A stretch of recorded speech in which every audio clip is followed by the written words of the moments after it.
ተስፋ ኣይትቑረጽ።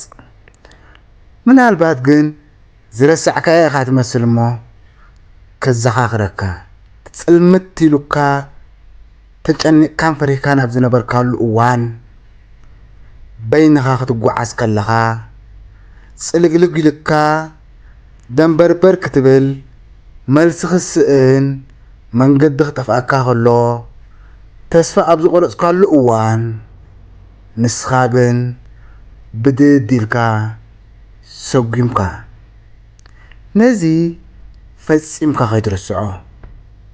ዝሓለፈ ሓሊፉ እዩ ዝኸደ ድማ ከይዲ እዩ።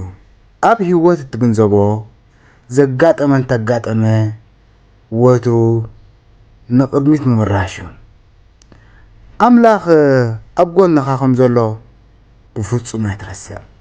ክሳብ ክንደይ ርሕቀት ከም ዝመጻእካ ንምርኣይ ንድሕሪት ምጥማት ጸገም የብሉን። ግናኸ ንቕድሚት ምጉዓዝ ቀጽል። ኣብዚ ጉዕዞ እዚ ንስኻን ኣምላኽን ጥራይ ኢኹም ዘለኹም። ሓደ ሰብ መጺኡ ከድሕነካ ብፍጹም ኣይትጸበ። እንተወዲቕካ እውን ጸገም የብሉን። ክሳብ ትዕወት ደጋጊምካ ፈትን። ራእይኻ ዕላማኻን ሕልምታትካን ብመሰናኽል ምድር ባይ ኣይነበረን።